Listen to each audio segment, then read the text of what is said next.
Hello നമസ്കാരം. Law ടുഡേയിലേക്ക് സ്വാഗതം. ഭാരതീയ ന്യായ സംഹിതയും ഇന്ത്യൻ പീനൽ കോഡും തമ്മിലുള്ള വ്യത്യാസത്തെ സംബന്ധിച്ചുള്ള സജീവമായ ചർച്ചകൾ അനുകൂലിച്ചും പ്രതികൂലിച്ചുകൊണ്ടും രാജ്യത്തിന്റെ വിവിധ മേഖലയിൽ നടന്നു വരികയാണ്.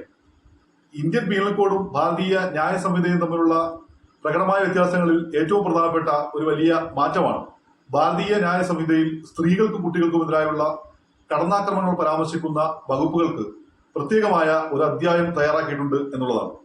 ഇന്ത്യൻ പീനൽ കോഡിലെ പ്രധാനപ്പെട്ട സ്ത്രീകൾക്കെതിരായുള്ള കടന്നാക്രമണം പരാമർശിക്കുന്ന പ്രധാനപ്പെട്ട വകുപ്പുകളായ സെക്ഷൻ 354A മുതൽ D വരെ, section 376, section 498A, section 497, section 509, section 304B തുടങ്ങി സ്ത്രീകൾക്കെതിരായുള്ള കടന്നാക്രമണങ്ങൾ പരാമർശിക്കുന്ന വകുപ്പുകൾ നിയമത്തിന്റെ വിവിധ മേഖലകളിലായി ചിതറിക്കിടക്കുന്നതായി വിമർശകർ പലപ്പോഴും ഉന്നയിക്കാറുണ്ട്.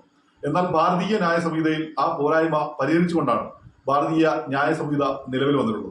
ഭാരതീയ ന്യായ സംഹിതയിലെ ചാപ്റ്റർ 5 സെക്ഷൻ 63 മുതൽ 99 വരെയുള്ള ഭാഗങ്ങളിലാണ് സ്ത്രീകൾക്കും കുട്ടികൾക്കുമെതിരായുള്ള കടന്നാക്രമണം സംബന്ധിച്ച് വളരെ വിശദമായി പരാമർശിച്ചിട്ടുള്ളത്. സ്ത്രീകൾക്കും കുട്ടികൾക്കുമെതിരായുള്ള കടന്നാക്രമണങ്ങളുടെ ശിക്ഷാവിധികളെ സംബന്ധിച്ചും വളരെ വിശദമായി സെക്ഷൻ 63 മുതൽ 99 വരെയുള്ള ഭാരതീയ ന്യായ സംഹിതയുടെ ഭാഗത്ത് പരാമർശിച്ചിട്ടുണ്ട്. നിയമമേഖലയുമായി ബന്ധപ്പെട്ട് നിൽക്കുന്നവർക്ക് ഇത് വലിയ ഉപകാരപ്രദമാണ്.